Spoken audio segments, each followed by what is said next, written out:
Good afternoon, everyone. Today, our last presentation in comparative literature. I and Nehalba deal with the topic of shifting centers and emerging margins, translation, and the shaping of the modernist discourse in Indian poetry. This is the 15th chapter of the book Indigenous Imaginaries, Literature, Region, Modernity by E.V. Ramakrishnan. First of all, the introduction. This chapter examines the role played by translation in shaping a modernist poetic sensibility in some of the major literary traditions of India in 20th century between 1950 and 1970. The chapter will study examples from Bengali, Malayalam, and Marathi to understand how such translation of modern Western poets were used to breach the hegemony of prevailing literary sensibility and poetic modes. Buddhadev Bose, Agyeya, Gopal Krishna Adiga, Dilip Chitre, and Ayappa Panikar were Indian poets and translators. Their translation were foraging translation that disrupt culture codes that legislate regimes of reading and writing poetry. Translation from Africa and Latin America poetry played a significant role in phase of modernism. Neruda and Pera were widely translated into Indian language during this phase. This context, translation enacted a critical act of evolution, a creative act of intervention, and performative act of legitimation in involving a new poetic during the modernist phase of Indian poetry. The term translation suggests a range of culture practice from critical contemporary to creation of intersexual text. Andrew Leffer's concept of translation as a reflection, rewriting. The chapter argues that rewriting and reflection found in the less obvious form of criticism, contemporary historiography, teaching, and the collection of the works in anthologies, the production of pleasure also intends of a translation. An essay on T.S. Eliot in Bengali by Sudhindranath Dutt on scathing critique in Malayalam on the poetic practice of Velathol Narayana Menon by Ayappa Panikar can describe as a translation writing in Indian modernism as a practice differed from a West, but it fulfilled a function in the socio-culture contents on Indian language by transforming the relation between the text and reader and the odds of writing and reading. Gopal Krishna Adiga or Gajanan Madhav Muktibodh belong to the larger modernist tradition which accommodate diverse political ideologies and innovative experimental styles. These are the key points of this chapter. First is modernity and modernism. The purpose of discussion, it may be broadly stated that modernity describes an epochal period of wide-ranging transformation brought about by the advent of colonialism, capitalist economy, industrial mode of production, Western modes or models of education, assignation of rationalist temper, Western models of education, assignation of rationalist temper, resurgence of nationalist spirit, and emergence of social, political, legal, and juridical and educational institutes that constitute a normative subjectivity embodied with cosmopolitan and individualist world view. It has also been argued that such a modular modernity, as envisaged in Western terms, brought about a rupture in the social and cultural life of India, separating its modern period from what was pre-modern. The dynamics of literary expression and the apparatus of cultural transmission came to be redefined in the modern period. In the project of modernity in India was implicated in colonialism and imperialism. This colonial modernity informed literary and cultural movements beginning from the reformist movement of the 19th century of the modernist movement of the mid 20th century. The modernist revolt in India was a response to disruption brought about by colonial modernity.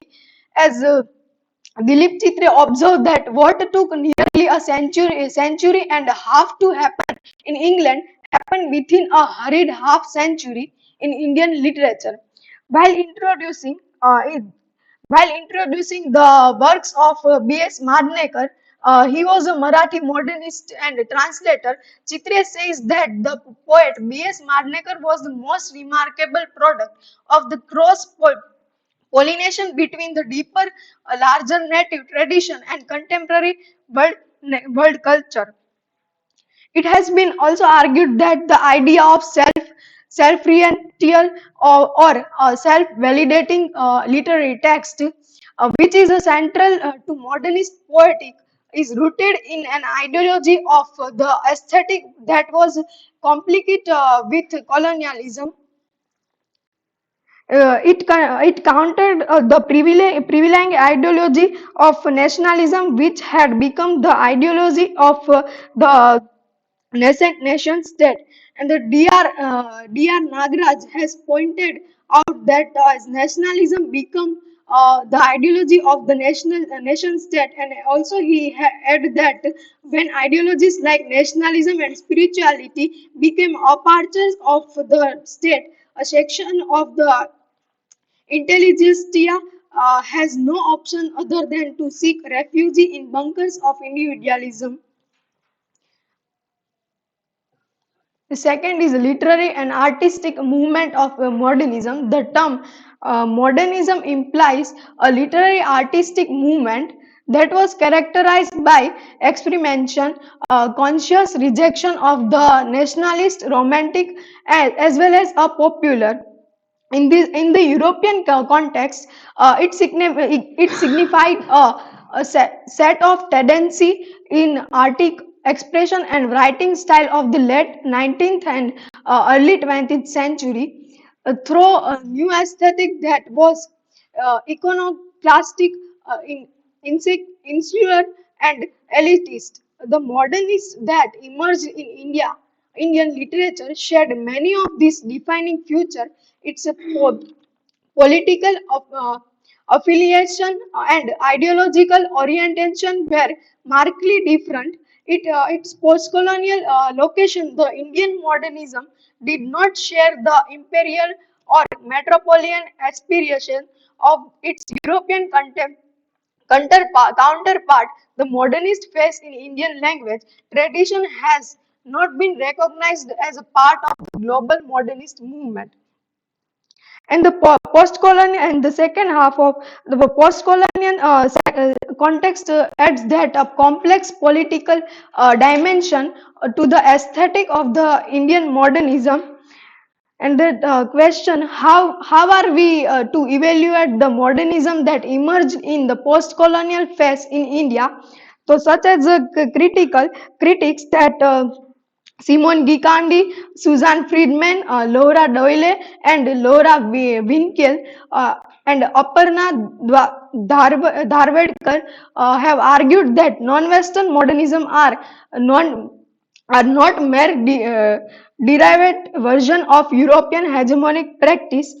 The emergence of this modernism is society in Asia, Africa, or Latin America cannot be seen in a term of European center and non-European peripheries. The Eurocentric nature of discourse on modernism can be laid bare only by documenting the modernism that emerged in non-Western society, and this will be enable to us to reimagine the center periphery dialectic in terms of dialogic between peripheries.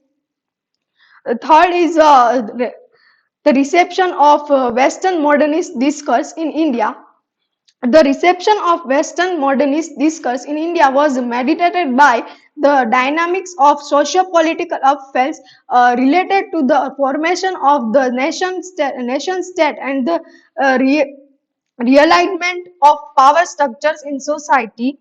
And these are the oppositional content of the modernist sensibility function different in each religion language. In the context of Bengali, as Amyadev has observed that it was not because they embedded modernism that Adhunik Bengali writers turned away from Rabindranath. On the contrary, modernism was the means by which they turned away from Rabindranath, and they had to turn away for their history. History demand it. When ideologies, uh, when ideologies like and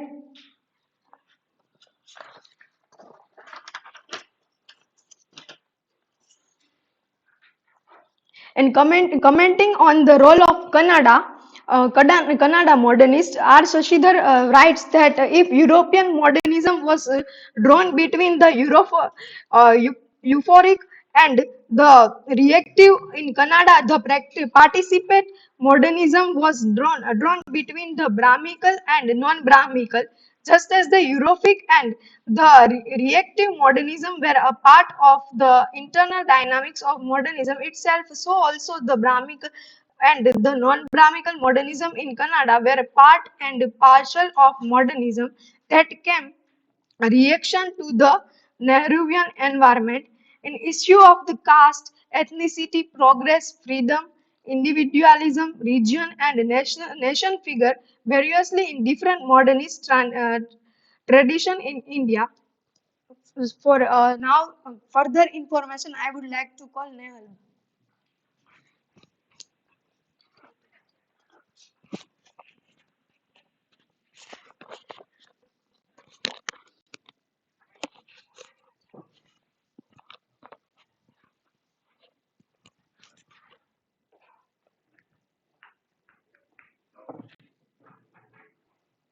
Translation in course of modernism in Indian literature. Translation enabled to delineate the complex artistic and ideological undercurrent that shaped the course of the modernism in Indian literature.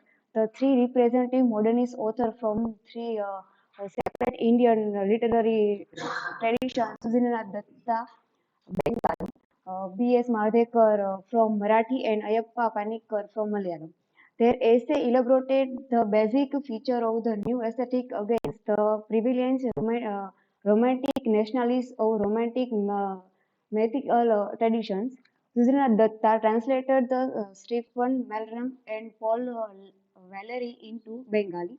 Buddha Sahib Bose rendered 112 poem of Charles Baudelaire's The Flower of Evil into Bengali apart from translating Rainer Maria Rilke, Friedrich Holderlin, Ezra Pound, Waltz Trevelyan and Boris Pasternak. Uh, uh, Ayappa Panikkar translate a European poet into Malayalam. Their discursive rose on matter of from in poetry, seen as part of attempt to translation modernism into Indian terms.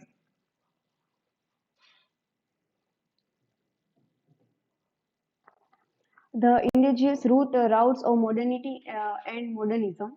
Sudhindranath Datta, the primacy of the world, the necessity poetry. Datta argued that the persistence of poetry through the age in the society, particularly among the unsophisticated and the primitive taste to its necessity. Datta believed that only the poetic mind, whatever its norm, can intuit association where reason faces a void.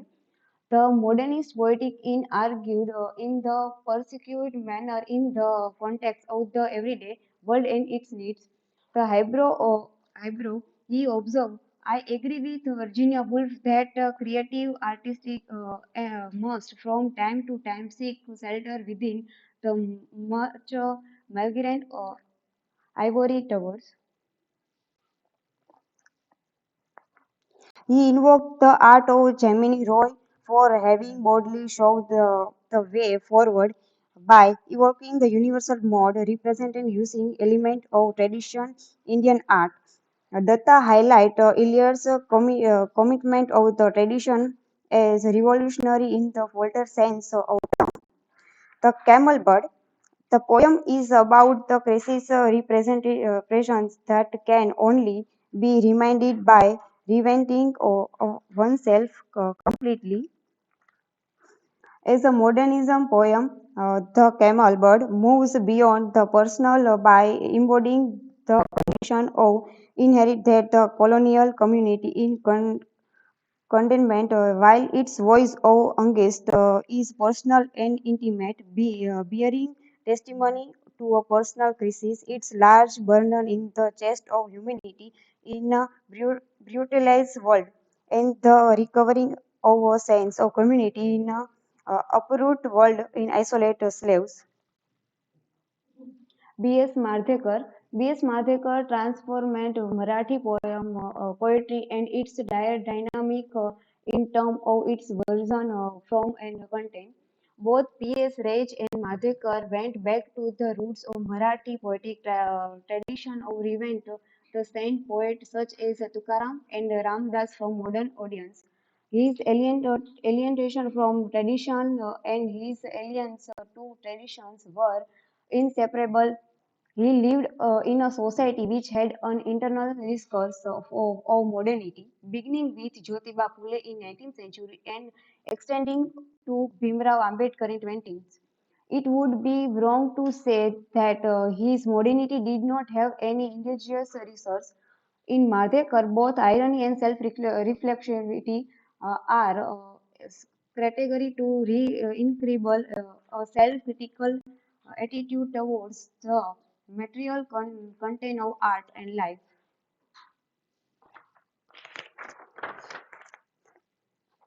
In my scene, the wet barrel died, become the iconic modernist poem of Marathi. The opening line of the poem captured the rich nature of their existence. Madhekar point out their blind search of survival in the hostile world. The surreal image in the line, sadness has a posthumous eye made of glass, sum up the of their vision and the toxic nature of their condemned existence unreflected by any sense of beginning or order of life. When this poem was originally published in Marathi in it was met with several disappointing commitments leading to long distance and event parodies of the poem in Marathi. As Vech Sarang point out in the original Marathi version, Martekar used two separate words, jeep and jiva, for tongue, the former a modern word, the latter an archaic term suggesting devotion. He also juxtaposed Philip C. Iqbal show how Martekar transplanted the modernist mode into Marathi. Ayappa Panikkar was a poet, critic, and translator who, apart from the introducing world poetry in Malayalam readers, he published a translation of the love song of J. Alfred in his journal in 1953. In 1950, in an article on T.S. Eliot, Panikkar had highlighted the idea it was not form and prosody that create poetry, but the emission of rhythm and resonance that beefed the emotion. He argued the Malayalam poet to reject prosody in favor of rhythmic free verse. In scathing attack to Valanth Narayan Menon, a figure of Malayalam romantic poetry, Panikkar brought out the Valanthar's lack of intellectual rigor in his dubious political attitudes and adherence to Walnut idioms and style diction. Panikkar argued that writers has to integrate his or her personal and public slave into a emotional appreciation of the totally or relative truths about the world bound by time and space. In a seminal essay on modern Malayalam poetry, he argued that the ideology of the poet is embodied in the synthetic structure of the poem. The modernist poet has to reject the allegorical and the didactic to articulate his own her complex awareness of the relation between form and content. The romantic poet had made a shift from Sanskrit tradition to folk matters, which was moment towards open forms. M. Govindan advocates a return to Dravidian source of Malayalam poetry, which he through could rejuvenate its syntax and rhythmic through Robert's earthly lines that had been curbed by his scholastic Sanskrit tradition.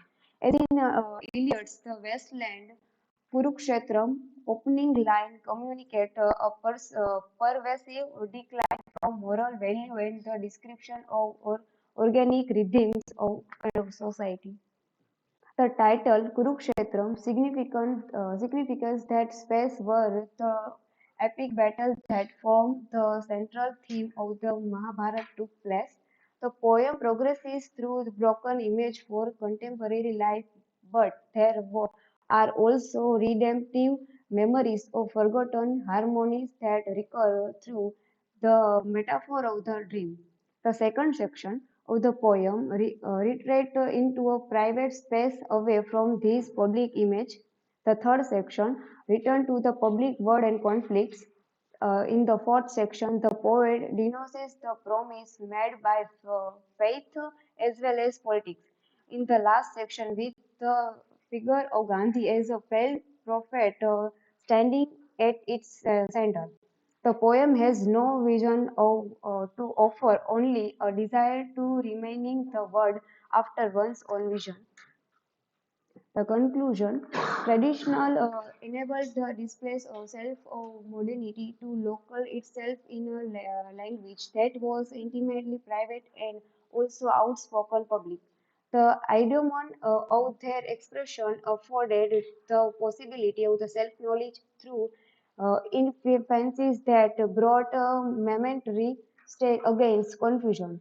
Thus, language became for the modernities the only reality that they could relate it to their moment of recognize enabled by the discourse of the Western modernity was post-colonial in the sense. The self-reflection movement was also made possible by the carrying across of not content or form, but an interior mode of beginning that question the prevailing limit of freedom. Thank you.